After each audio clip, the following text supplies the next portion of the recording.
The Cocoon phase, breaking old mindsets for growth. Welcome to this explainer.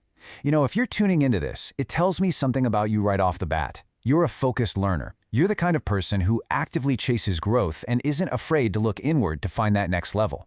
Today, we're taking a deeply personal, internal journey. We're going to explore the literal mechanics of transformation, specifically looking at a concept that challenges pretty much everything about how you currently operate. We're essentially popping the hood on human psychology to examine the very foundations of your daily thinking. Most people, they go their entire lives just running on autopilot. They never actually stop to question if the engine driving them is completely out of date, but not you. Get ready to break the autopilot. So let's jump right in with a pretty heavy question. Are you using an old mindset? I really want you to let that sit for a second. We obsessively upgrade our phones, right? Our computer software, our professional toolkits. We wouldn't even dream of running a modern business on 10-year-old software. But human brains are naturally wired to rely on old habit loops just to conserve energy. From a purely biological standpoint, your brain wants to burn as few calories as possible. It prefers to run the exact same familiar programs from your past because, well, it's easy. So how often do we actually stop to run a diagnostic on our own internal operating system? Confronting your old mindset. Okay, this is really step one. We've got to face the music here. Your current operating system, the habits, the assumptions, and the reflexes of your past self might actually be the exact thing holding you back right now. It is incredibly tempting to just rely on what has worked before. After all, those past behaviors kept you safe, and they brought you a certain level of success. But relying on the past self is a defensive strategy. It's not a growth strategy. When your outdated past self clashes with the demands of your new reality, it creates this intense cognitive dissonance. The friction you feel in your life right now isn't the world being difficult, it's just your old mindset struggling to process new data. Thinking like your past self versus updating your thinking daily. Now, this perfectly illustrates the core friction of growth. On one hand, thinking like your past self, man, that feels incredibly comfortable. It's like a cozy, familiar armchair. In fact, neurologically speaking, running those old routines and mental heuristics takes almost 0 calories. Your brain is literally rewarding you for taking the path of least resistance.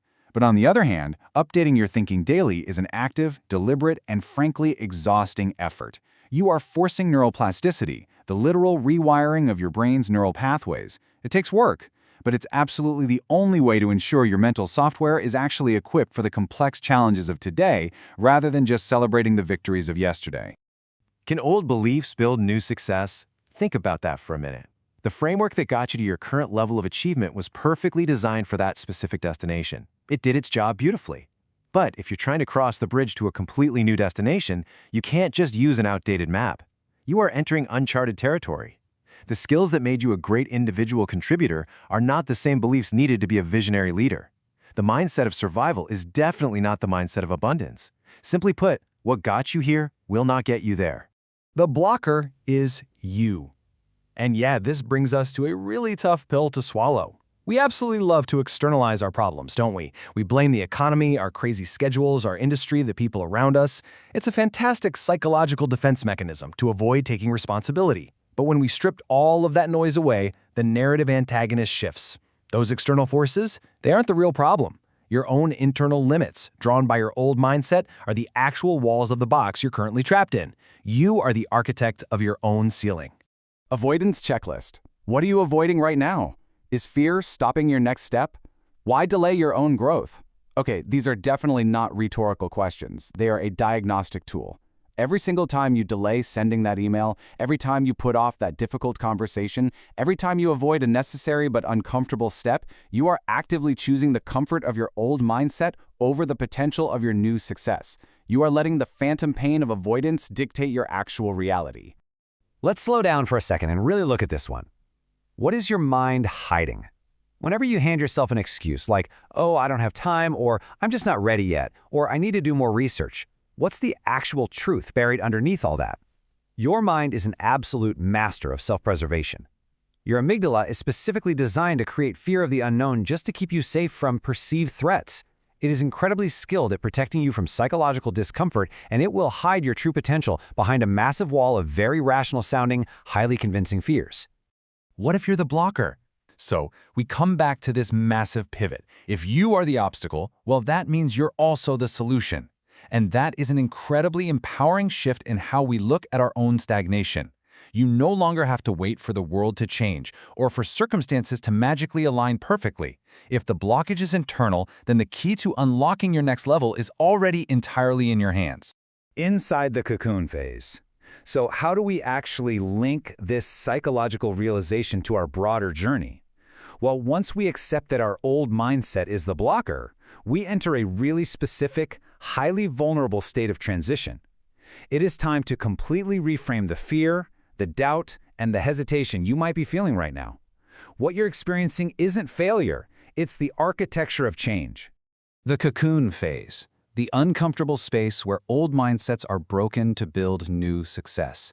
I absolutely love this definition because it doesn't sugarcoat the experience at all.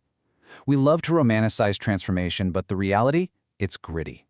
Fun fact, a caterpillar doesn't just happily sprout wings inside its chrysalis. It releases powerful enzymes that literally dissolve its entire body into a molecular soup first. It breaks down entirely before it can rebuild. That pain of avoidance you feel, that deep fear of the unknown, that is the exact environment required for your metamorphosis. Discomfort isn't a sign you're failing, it's the biological sign you are in the cocoon. What if growth feels uncomfortable? We really need to validate this right now. Growth is supposed to be messy. It's inherently destabilizing because you're actively tearing down the very beliefs that used to keep your identity safe. You are severing the old neural pathways that gave you a sense of predictability. If you feel uncomfortable, out of your depth, or totally overwhelmed, congratulations, you are growing. We have to completely normalize this chaotic reality because expecting transformation to be easy is just a setup for immediate failure.